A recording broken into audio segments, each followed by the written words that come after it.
আপনি পথ আটকালেন কেন? সবে তো পথ আটকেছি, গলা কিন্তু আটকে ধরিনি। মানে কি বাজে কথা বলছেন কেন আপনি? এত উত্তেজিত হবেন না, আর একটু হলে তো আপনার গলাটা সত্যি আটকে যেত। মানে মানে কিছু না, চাকার সাথে আপনার আঁচল আর আঁচলের সাথে আপনার গলা দুটো কিন্তু একসাথেই আটকাতো। উহ,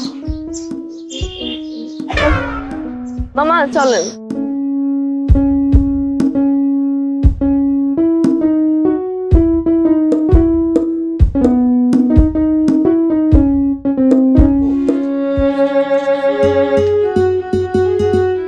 আরে আপনি, আপনাকেই খুঁজছিলাম আমি।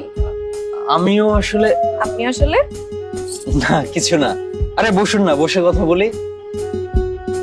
আসলে ওই দিন আপনি আমার এত বড় একটা হেল্প করলেন, আপনাকে থ্যাংক ইউ না বলেই চলে গেছি। Thank you so much and sorry. আরে ব্যাপার না, তাছাড়া সেটা তো আমার দায়িত্ব ছিল। বাহ, বেশ দায়িত্ববান ছেলে। তা এই দায়িত্ববান ছেলেটার নাম জানতে পারি? হ্যাঁ নিশ্চয়ই, আমি সজীব। আমি নীলা। বাহ, বেশ সুন্দর নাম তো। Thank you. ও এনিওয়ে, চা খাবেন আপনি? খাওয়া যায়। মামা একটা কি, দুধ চা না লাল চা? দুধ চা। মামা একটা দুধ চা দিন। তারপর এখানে কি আপনি প্রতিদিনই বসে থাকেন? হ্যাঁ, না মানে খুব বেশি আসা হয় না, মাঝে মাঝে আসি আর কি। ওকে আপনার ফ্রেন্ড? না, আমি আসলে আমার কাছে আসে খাওয়ার জন্য। এই যে ওর জন্য আমি কেক কিনে বসে আছি, ও খাবে। নে। হুম। এই নিন আপনার স্পেশাল চা। Thank you.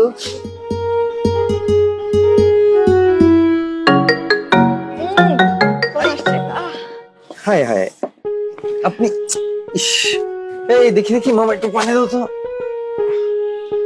আরে এত ব্যস্ত হয়ে না, ঠিক হয়ে যাবে। আরে গরম চা পড়ছে। আহ! ইস, লাল হয়ে গেছে। হ্যাঁ লাল হয়ে গেছে পুরো।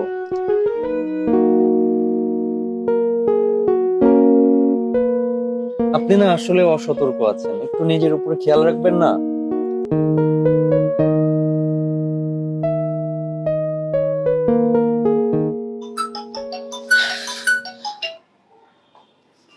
হ্যালো নীলা।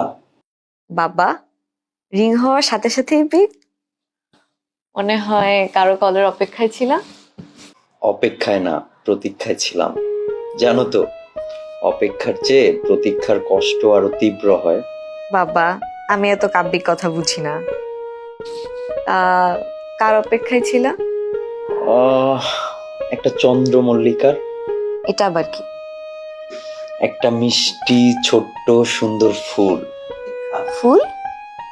ফুলের জন্য প্রতীক্ষা? আরে না, ফুল কখনো কখনো নারী হয়ে ওঠে, প্রেমিকার মতো। বাহ, বেশ গুছিয়ে কথা বলো তো তুমি। বাই দ্য ওয়ে, কাল ফ্রি আছো? আরে তুমি বললে শুধু কাল কেন, অনন্তকালের জন্য ফ্রি হয়ে যাব। মানে? মানে কিছু না, কখন কোথায় কয়টায় আসতে হবে সেটা বলো। ওকে, ডিটেলস আমি টেক্সটে বলে দিচ্ছি। কাল তাহলে দেখা হচ্ছে। রাখি তাহলে। রাখতেই হবে, আর একটুক্ষণ চলুক না।